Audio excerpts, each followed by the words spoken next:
வணக்கம் மக்களே, நம்ம சேனல்ல தொடர்ந்து ரிவ்யூஸ் தாங்க பார்த்துக்கிட்டு இருக்கோம். அந்த வகையில் இப்போ நம்ம எதை பற்றின ரிவ்யூ பார்க்க போகிறோம் அப்படின்னா, நம்ம மாறன் கதையில் அடுத்து என்ன நடக்க போகுது அப்படிங்கிறத பற்றி தாங்க இந்த வீடியோவில் பார்க்க போகிறோம். ஸோ மறக்காமல் இந்த வீடியோவுக்கு லைக் பண்ணிக்கோங்க. நம்ம சேனலையும் சப்ஸ்கிரைப் பண்ணிவிட்டு பக்கத்தில் உள்ள பெல்லைக்கானையும் கிளிக் பண்ணி ஆல்னு செட் பண்ணிக்கோங்க. அப்போ தாங்க அடுத்தடுத்து வீடியோஸ் போடும் பொழுது தொடர்ச்சியாக உங்களுக்கு நோட்டிஃபிகேஷன் வரும் பார்க்கலாம். ஸோ என்ன நடந்துச்சு அப்படிங்கிறத பற்றி வாங்க பார்ப்போம். நம்ம விஜய் இருக்காங்கல்ல, அவங்க எப்படியாவது ராமச்சந்திரனோட குடும்பத்தை பழி வாங்கணும் அப்படின்னு நினச்சிதான் விஜய் நடிச்சு ராமச்சந்திரனோட வீட்டுக்கே வந்திருக்காங்க. இன்னொரு பக்கம் வீராவுக்கும் மாறனுக்கும் கொஞ்சம் கொஞ்சமா டவுட் வர ஆரம்பிச்சுட்டு, இந்த விஜய் வந்துட்டு கண்டிப்பா ஏதோ ஒரு காரணத்துக்காக தான் இந்த வீட்டுக்குள்ள வந்திருக்கா அப்படிங்கிற விஷயம் அவங்க ரெண்டு பேருக்கும் தெரிய ஆரம்பிச்சுட்டு, ஆல்மோஸ்ட் நம்ம மாறன் வந்துட்டு விஜய் வச்சிருக்கிற போனையும் கண்டுபிடிச்சிட்டாரு. அந்த கார்த்தி வந்துட்டு என்னைக்கு இப்படி சொன்னாரோ, இது மாதிரி அந்த விஜய் பொய் சொல்றாடா அப்படின்னு சொன்னாரோ, அப்பையிலேருந்தே மாறனுக்கு அந்த விஜய் மேல பயங்கர சந்தேகம் இருக்கு.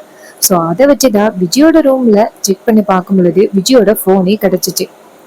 நம்ம மாறனும் வீராவும் சேர்ந்து அந்த விஜயோட அம்மா போன் பேசினாங்கல்ல, அவங்கள பாக்குறதுக்கு பார்க்குக்கு போறாங்க. அங்க வந்துட்டு விஜயோட அம்மா அப்படின்ட்டு ஒருத்தவங்க இருக்காங்க. அவங்கள பார்த்ததோட ரெண்டு பேருக்குமே செம்ம ஷாக் ஆயிட்டு. அவங்க நேரா இவங்கள பார்த்துட்டு இது மாதிரி விஜய் வரேன்னு சொன்னா விஜய் எங்க அப்படின்னு கேட்க, அப்ப மாறன் சொல்றாரு, இங்க பாருங்க, நீங்க விஜயோட அம்மாவான்னு கேட்டதோட அவங்க சொல்றாங்க, ஆமா நான் விஜயோட அம்மா தான் அப்படின்னு சொல்றாங்க. இது கேட்டதோட மாறனுக்கும் வீராவுக்கும் செம்ம ஷாக்கு. அப்ப மாறன் என்ன பண்றாருன்னா, அவங்க கிட்ட உங்க போனை ஒரு நிமிஷம் கொடுங்க அப்படின்னு சொன்னதோட அவங்க கேக்குறாங்க, தம்பி நீங்க யாருங்க தம்பி, என் போனை எதுக்கு நீங்க கேக்குறீங்க அப்படின்னு சொன்னதோட மாறன் சொல்றாரு, இப்ப மட்டும் நீ போனை கொடுக்கல அவ்வளவுதான் அப்படின்னு சொன்னதோட உடனே அந்த அம்மாவும் பயந்து போய் போனை கொடுக்குறாங்க. அப்ப வீரா அந்த போனை வந்து வாங்கி நேரா விஜய்க்கு போன் பண்றாங்க. போன் பண்ணி இந்த போனை வச்சிருந்தவங்க இது மாதிரி மயங்கி கிடைக்கிறாங்க அப்படின்னு சொன்னதோட நம்ம விஜய் ரொம்ப அதிர்ச்சி ஆகுறாங்க. நான் உடனே வர அவங்கள பத்திரமா பாத்துக்கோங்க அப்படின்னு சொல்லிட்டு விஜய் போனை கட் பண்றாங்க. விஜய் நினைக்கிறாங்க, அம்மா எப்படி வந்து பார்க்குக்கு வந்தாங்க, அவங்கள யாரு இங்க வர சொன்னது அப்படின்ட்டு. விஜய் என்ன பண்றாங்கன்னா அவசர அவசரமா ஆட்டோ பிடிச்சு வந்துகிட்டு இருக்காங்க. இன்னொரு பக்கம் நம்ம வீராவும் மாறனும் அவங்கள பிடிச்சு வச்சுக்கிட்டு நிக்கிறாங்க. அதே நேரம் நம்ம விஜய் அங்க வராங்க. வந்துட்டு நேரா வீராவும் மாறனும் நிக்கிறத பார்த்துட்டு அதிர்ச்சி ஆகுறாங்க. கூடவே அவங்க அம்மாவும் நிக்கிறத பாக்குறாங்க. அப்ப விஜய் அங்கேருந்து வந்துட்டு, அம்மா உங்களை யாரும் இங்க வர சொன்னது அப்படின்னு கேக்குறாங்க. அதுக்கு அவங்க சொல்றாங்க, இங்க பாருடி, உன் போன்ல இருந்து தாண்டி நீ தானடி பேசினேன் நீங்க வர சொல்லி. அப்ப வீரா சொல்றாங்க, நான் தான் வர சொன்னேன், நான் தான் விஜயோட குரல்ல பேசி உங்களை வர சொன்னேன். அப்ப விஜய் கேக்குறாங்க, ஏ வீரா எதுக்கடி ப்ரே பண்ற? வீரா கேக்குறாங்க, நீ எவ்வளவு பெரிய விஷயத்த பண்ணிட்டு எதுவுமே தெரியாத மாதிரி இருக்க. இங்க பாரு, நீ தானே வந்துட்டு உனக்கு எதுவுமே தெரியாது அப்படின்னு சொன்ன, கையில எவ்வளவு பெரிய போன் எல்லாம் வச்சிருக்க. இது கேட்டதோட விஜய் சொல்றாங்க, இங்க பாரு வீரா, தேவையில்லாத விஷயத்துல தலையிடாத. இங்க பாரு, உன் புருஷன் உன் குடும்பம் அவ்வளவுதான், என்னோட விஷயத்துல தலையிடாத. அப்ப வீரா கேக்குறாங்க, ஏய் இது என்னோட குடும்பம்டி, நான் எப்படி இந்த குடும்பத்துல உள்ள விஷயத்துல தலையிடாம இருக்க முடியும் அப்படின்னு கேக்குறாங்க. மாறன் நேரா விஜய பார்த்து, இங்க பாரு விஜய், மரியாதையா எதுக்காக நீ இதெல்லாம் பண்ணிக்கிட்டு இருக்க அப்படிங்கிறத நீ சொல்லியே ஆகணும். விஜய் சொல்றாங்க, என்னால சொல்ல முடியாது, அம்மா வாங்க போகலாம். அப்ப வீரா சொல்றாங்க, ஏ விஜய் சொல்ல புரியா இல்லையா, நான் இல்லைன்னா வள்ளியம்மா கிட்ட சொல்லிடுவேன். அப்ப விஜய் கேக்குறாங்க, சொல்லுங்க என்ன சொல்லுவீங்க. நீங்க என்ன சொன்னாலும் வள்ளியம் சித்தி நம்ப மாட்டாங்க. வள்ளி சித்தி எப்பவோ என் பக்கம் வந்துட்டாங்க. நீங்க என்ன சொன்னாலும் சித்தி நம்பவே மாட்டாங்க. இது கேட்டதோட மாறன் நேரா வீராவை பார்த்து, வீரா ஒரு வகையில இவ சொல்றதும் சரிதான், என்ன சொன்னாலும் கண்டிப்பா அத்தை நம்ப மாட்டாங்க. இப்போதைக்கு இவளோட பிடியில அத்தை இருக்காங்க, அதனால என்ன சொன்னாலும் நம்புறதுக்கு வாய்ப்பே இல்லை. இப்ப என்ன வீரா பண்றது? அப்ப வீரா சொல்றாங்க, மாறா இதை இப்படியே விட முடியாது. விஜய் நேரா அவங்க அம்மாவை கூட்டிட்டு போறாங்க. விஜய் நேரா அவங்க அம்மாவை பார்த்து, அம்மா இங்க என்னம்மா பண்றீங்க, உங்களை யாரு இங்க வர சொன்னது?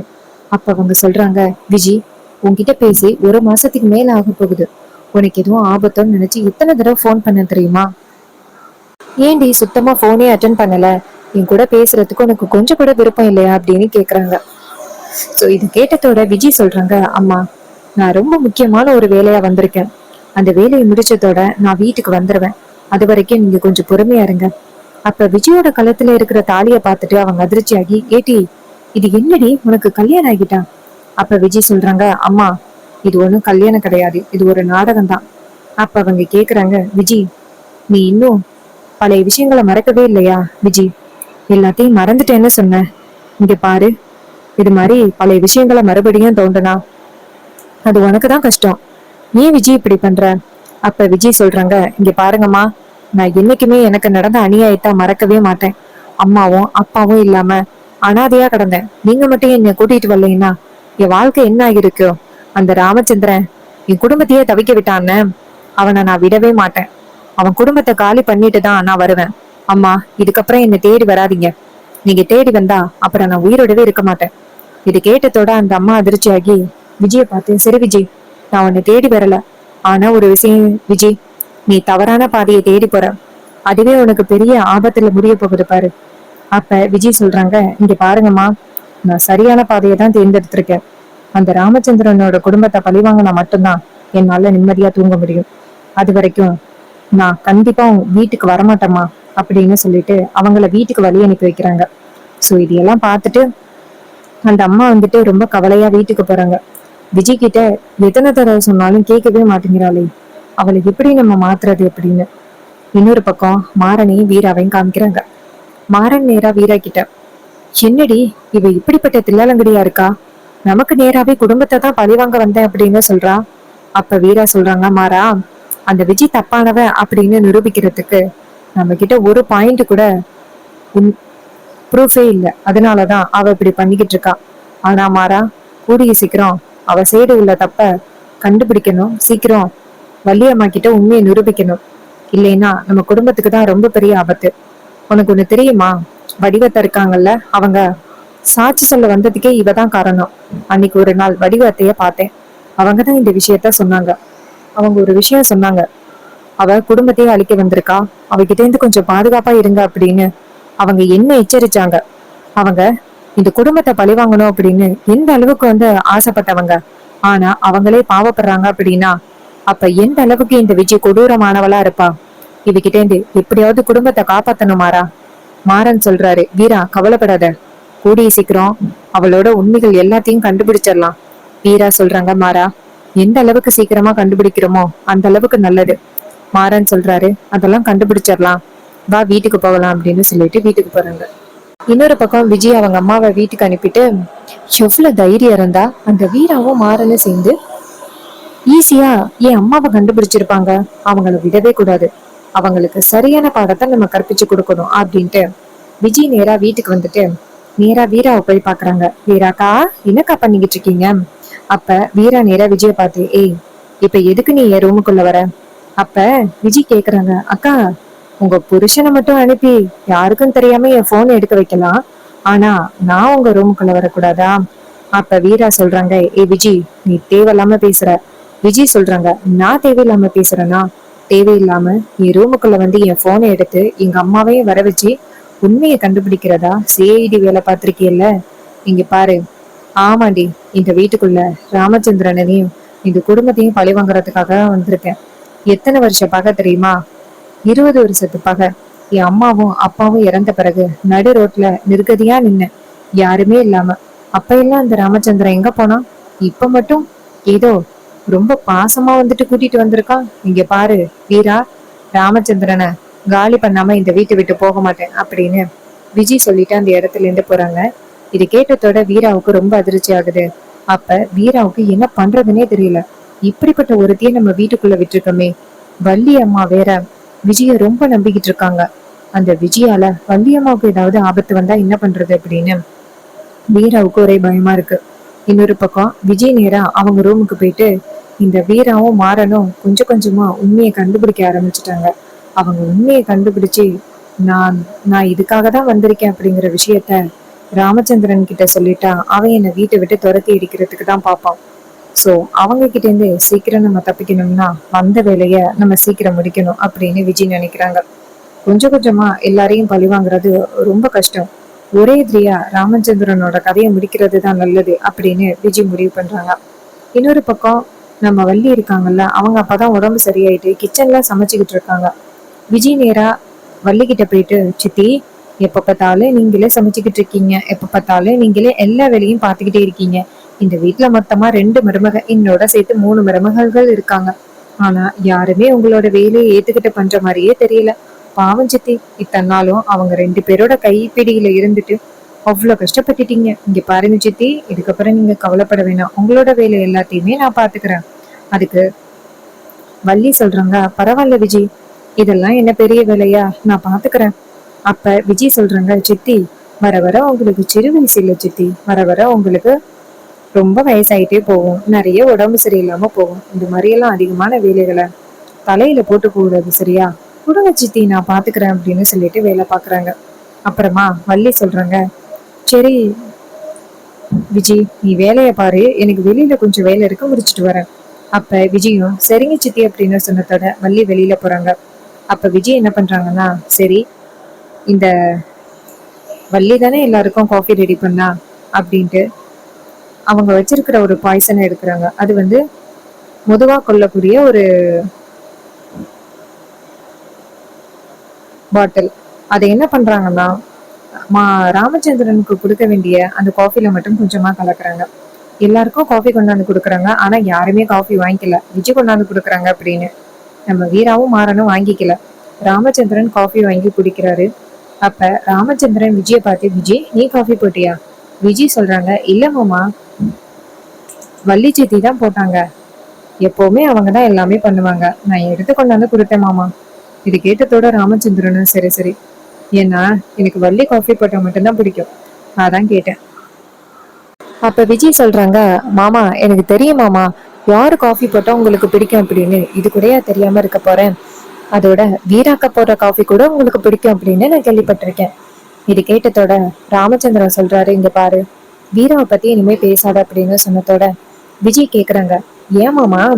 அப்ப ராமச்சந்திரன் சொல்றாரு, சீக்கிரம் உண்மையை கண்டுபிடிக்கிறேன் அப்படின்னு சொல்லிட்டு அவ பாட்டுக்கும் வீட்டுக்குள்ள நிறைய பிரச்சனைகளை கொண்டுகிட்டே வந்துகிட்டு இருக்கா. ஆரம்பத்துல நான் அவன் மேல அவ்வளவு நம்பிக்கை வச்சேன், கடைசியில அவ என் நம்பிக்கையே சதைச்சிட்டா. அப்ப விஜய் சொல்றாங்க, விடுங்க மாமா, அதான் நான் இருக்கேன்னு, நான் பாத்துக்கிறேன் அப்படின்னு காஃபி கொடுத்துட்டு அந்த இடத்துல இருந்து போறாங்க. ராமச்சந்திரனுக்கு அந்த காஃபியை குடிச்ச பிறகு கொஞ்சம் ஒரு மாதிரி தலை சுத்துற மாதிரி இருக்கு. இருந்தாலும் ராமச்சந்திரன் வந்துட்டு இது சாதாரண மயக்கம் தான் அப்படின்னு நினைக்கிறாரு. அதுக்கப்புறம் ஈவினிங் ஆகுது. ஈவினிங் ஆகுனதோட நம்ம வள்ளி இருக்காங்கல்ல, மறுபடியும் காஃபி போடுறாங்க. அப்ப விஜய் என்ன பண்றாங்கன்னா, வள்ளிக்கு தெரியாம இந்த காஃபில மறுபடியும் அதே மருந்த கலக்குறாங்க. வள்ளி கொண்டாந்து நேரா குடுக்குறாங்க ராமச்சந்திரன்ட்ட. ராமச்சந்திரன் மறுபடியும் அதை குடிக்கிறாரு. அப்ப குடிக்கும் பொழுது ராமச்சந்திரனுக்கு லைட்டா தலை சுத்துற மாதிரி இருக்கு. வள்ளி கேக்குறாங்க, அண்ணே என்னாச்சுன்னு? ராமச்சந்திரன் சொல்றாரு, இல்ல வள்ளி, காலையில காஃபி குடிச்சேன், இதே மாதிரி தலை சுத்துனுச்சு, இப்ப காஃபி குடிச்சேன், இதே மாதிரி தலை சுத்துது. அப்ப வள்ளி சொல்றாங்க, அண்ணே, அதிகமா காஃபி குடிக்கிறதுனால இப்படி பண்ணுது என்னமோ. சரிண்ணே, இனிமே காஃபி குடிக்க வேணாம். ராமச்சந்திரனும் சரிம்மா அப்படின்னு சொல்லிட்டு இங்க இருந்து நடந்து போறாங்க. நடந்து போகும் பொழுது ராமச்சந்திரன் டக்குன்னு கீழே விழுகிறாரு. ராமச்சந்திரன் கீழே விழுகிறத பார்த்துட்டு வள்ளிக்கு ரொம்ப அதிர்ச்சி. வள்ளி அப்படியே சத்தம் போட்டுக்கிட்டு ஓடுறாங்க, ஐயோ அண்ணன் அப்படின்னு. அப்ப சத்தம் கேட்கறது கேட்டதோட வீரா, மாறன், கண்மணி, ராகவன், அப்புறம் அந்த விஜய் எல்லாரும் ஓடி வராங்க. விஜய் பார்த்துட்டு, ஆகா, நம்ம கொடுத்தது ஒர்க் அவுட் ஆக ஆரம்பிச்சுட்டு அப்படின்னு நினைக்கிறாங்க. இன்னொரு பக்கம் வள்ளி அவங்க அண்ணனை கிளப்புறாங்க, அண்ணே என்னாச்சுன்னு, கிளம்புனேன் அப்படின்னு. அப்ப வீரா சொல்றாங்க, ஐயோ வள்ளியம்மா, என்ன ஆச்சு? அப்ப வள்ளி சொல்றாங்க, என்னன்னு தெரியல, காஃபி குடிச்சாரு, திடீர்னு ஏதோ மயக்கம் வர மாதிரி இருக்கு அப்படின்னு சொன்னாரு. அப்படியே மயக்கம் மட்டும் விழுந்துட்டாரு, என்ன ஆச்சுன்னு தெரியலையே. அப்ப வீரா சொல்றாங்க, சரி சீக்கிரம் ஹாஸ்பிட்டல் தூக்குங்க அப்படின்னு சொல்லிட்டு நேரா அந்த ராமச்சந்திரனை ஹாஸ்பிட்டல் தூக்குறாங்க. விஜய் இதை பார்த்துட்டு, இதைத்தான் நான் இந்த கதையை தான் முடிக்கணும்னு நினைச்சேன், ஆனா கொஞ்சம் கொஞ்சமா வீட்டுல உள்ள எல்லாரையுமே கொஞ்சம் கொஞ்சமா பழி வாங்கிட்டு அதுக்கப்புறமா இவனை காலி பண்ணலாம் அப்படின்னு நினைச்சேன். ஆனா விதி என்ன பண்றது ராமச்சந்திரா, உன்னை முன்னாடியே கூட்டிட்டு போகணும் அப்படின்னு இருந்திருக்கு. ராமச்சந்திரா, உன்னை எனக்கு கொஞ்சம் கூட பிடிக்கவே பிடிக்காது. என் அம்மாவும் அப்பாவும் இறந்தப்ப என்னை எப்படி அனாதையா விட்டுட்டு வந்த. இங்க பாரு, இன்னும் நீ இனிமே திரும்பி வீட்டுக்கே வரமாட்டடா, உன் குடும்பம் மொத்தமா சதைஞ்சு போகுது அப்படின்ட்டு விஜய் ரொம்ப சந்தோஷத்துல இருக்காங்க. அப்ப வீரா நேரா விஜய் பார்க்க, விஜய் லைட்டா சிரிக்கிறத பார்த்துட்டு வீரா அதிர்ச்சி ஆகுறாங்க. கண்டிப்பா இவதான் காரணமா இருக்கணும் அப்படின்னு. அப்ப வள்ளி சொல்றாங்க, அத்தை, அம்மா சீக்கிரம் மாமாவை ஹாஸ்பிட்டல் தூக்கிட்டு போகணும் அப்படின்ட்டு ஹாஸ்பிட்டல் தூக்கிட்டு போறாங்க. கொண்டு போய் ஹாஸ்பிட்டல்ல அட்மிட் பண்றாங்க. அப்ப வந்துட்டு ராமச்சந்திரனுக்கு ட்ரீட்மெண்ட் நடக்குது. அப்ப அவங்க வெளியில வந்து சொல்றாங்க, ஐயாவுக்கு என்னன்னு தெரியல, திடீர்னு ப்ரெஷர் அதிகமாயிருச்சு. இது கேட்டதோட நம்ம வீரா அதிர்ச்சி ஆகுறாங்க. அவரு ப்ரெஷர் அதிகமாகறதுக்கு என்ன காரணம்? அப்ப வள்ளி சொல்றாங்க, வேற என்ன காரணம், உங்களாலதான். வீட்டுல தொடர்ந்து அண்ணனுக்கு பிரச்சனை கொடுத்துக்கிட்டே இருந்தீங்கல்ல எப்ப பார்த்தாலும், அதனாலதான் அண்ணனுக்கு இப்படி ஆகிருச்சு. அதுக்கு மாறன் கேக்குறாரு, அத்தை, எதா இருந்தாலும் இப்படியே குறை சொல்லிக்கிட்டே இருப்பியா? நீங்க பாரு, எப்ப பார்த்தாலும் வீராவே ஏதாவது சொல்லிக்கிட்டு இருக்காத. அப்ப வள்ளி சொல்றாங்க, நான் என்னடா தப்பா சொன்னேன்? இவ வீட்டுல கார்த்திக்கு 2வது கல்யாணம் பண்ணி வச்சதுல இருந்துதான் பிரச்சனை. இது கேட்டதோட வீரா நேரா மாறனை பார்த்து, மாறா அமைதியா இரு. மாறன் சொல்றாரு, இல்ல வீரா, தொட்டத்துக்கும் அவன் மேல குறை சொல்லிக்கிட்டே இருக்கிறது அத்தைக்கு என்ன கொஞ்சம் கூட மனசாட்சி இல்லையா? அப்ப வீரா நேரா வள்ளிய பார்த்து, வள்ளியம்மா, நான் தான் காரணம்னு எப்படி வள்ளியம்மா சொல்றீங்க? அப்ப வள்ளி சொல்றாங்க, இங்க பாரு வீரா, உன் மேல நான் அவ்வளவு நம்பிக்கை வச்சிருந்தேன். ஆனா கடைசியில என் அண்ணனுக்கு இப்படி ஒரு நிலைமை வரத்துக்கு நீ காரணம் ஆயிட்டியல்ல. அண்ணன் கடைசி வரைக்கும் சொன்னாரு, உன் மேல நம்பிக்கை வச்சிருந்தாரு, நீ கண்டிப்பா உண்மையை நிரூபிப்ப அப்படின்னு நம்பிக்கை வச்சிருந்தாரு. ஆனா அவரோட நம்பிக்கை அப்படியே பாலா போயிட்டு. ஏன் வீரா நீ இப்படி பண்ற? அப்ப வீரா சொல்றாங்க, இங்க பாருங்க வள்ளியம்மா, நான் அப்படியெல்லாம் எதுவும் பண்ணல. அப்ப வள்ளி சொல்றாங்க, இங்க பாரு வீரா, விஜி தான் வந்து இந்த வீட்டோட ஏத்த பொண்ணு. இந்த குடும்பத்துல உள்ள கஷ்டம் நஷ்டம் எல்லாத்தையுமே பார்த்து எல்லாம் பண்ணிக்கிட்டு இருக்கா. ஆனா நீ இந்த குடும்பத்துக்கு கஷ்டம் கொடுக்கறதுலயே ஆளா இருக்கிற. இது கேட்டதோட வீரா வந்துட்டு ரொம்ப கவலைப்படுறாங்க. இன்னொரு பக்கம் ராமச்சந்திரனுக்கு என்ன ஆச்சுன்னே தெரியல. டாக்டர் வெளியில வந்ததோட மாற நேரா டாக்டர் கிட்ட, சார் இது மாதிரி என்ன ஆச்சு சார்? அப்ப டாக்டர் சொல்றாங்க, இது மாதிரி அவங்களுக்கு ஏதோ ஃபுட் பாய்சன் ஆயிருக்கு. இது கேட்டதோட மாறனுக்கு ரொம்ப அதிர்ச்சி. அப்ப விஜய் அதிர்ச்சி ஆகுறாங்க, இந்த டாக்டர் கண்டுபிடிக்க மாட்டான் அப்படின்னு நினைச்சேன், கண்டுபிடிச்சிட்டானே. அப்ப டாக்டர் சொல்றாங்க, கடைசியா அவர் என்ன சாப்பிட்டாரு? அப்ப வள்ளி சொல்றாங்க, கடைசியா டீ தான் அண்ணன் குடிச்சாரு. அப்ப அவர் சொல்றாரு, அப்ப டீல தான் ஏதோ ஃபுட் பாய்சன் ஆயிருக்கும்னு நினைக்கிறேன். இது கேட்டதோட விஜய் ரொம்ப அதிர்ச்சி ஆகுறாங்க. அப்ப வள்ளி சொல்றாங்க, நான் தான் அண்ணனுக்கு டீ கொடுத்தேன், எப்பவும் குடிக்கிற டீ தான். அப்ப அவர் சொல்றாரு, அதுலதாங்க ஏதோ கலந்துருக்குன்னு நினைக்கிறேன். இது கேட்டதோட மாற நேரா விஜயை பார்க்க, விஜய் வந்துட்டு அதிர்ச்சியாகி நிக்கிறாங்க. அப்ப நம்ம வீரா நேரா மாறன்ட்ட, மாறா, கண்டிப்பா இதுக்கு காரணம் அந்த விஜயா தான் இருப்பா. மாறன் சொல்றாரு, அப்பாவோட இந்த நிலைமைக்கு மட்டும் அவ காரணமா இருந்தா நான் அவளை விட மாட்டேன் வீரா அப்படின்னு சொல்றாங்க. அப்ப வீரா சொல்றாங்க, விடுமாறா, இன்னைக்கு எத்தனை நாளைக்கு அப்படின்னு நானும் பாத்துறேன் அப்படின்னு. இன்னொரு பக்கம் எப்படியாவது இந்த ராமச்சந்திரன் காலி ஆகிடுவாருன்னு நினைச்ச விஜய்க்கு ஏமாற்றம் தான் மிஞ்சிச்சு. ஸோ இந்த கதை உங்களுக்கு எந்த அளவுக்கு பிடிச்சிருந்துச்சு அப்படின்னு மறக்காம சொல்லுங்க. இதே மாதிரி இனிமே அப்டேட்ஸ் வேணும் அப்படின்னா மறக்காம நம்ம சேனலையும் சப்ஸ்கிரைப் பண்ணிட்டு பக்கத்துல உள்ள பெல் ஐகானையும் கிளிக் பண்ணி ஆல்னு செட் பண்ணிக்கோங்க. அப்பதாங்க அடுத்தடுத்து வீடியோஸ் போடும் பொழுது தொடர்ச்சியா உங்களுக்கு நோட்டிபிகேஷன் வரும், பார்க்கலாம். தேங்க்ஸ் ஃபார் வாட்சிங்.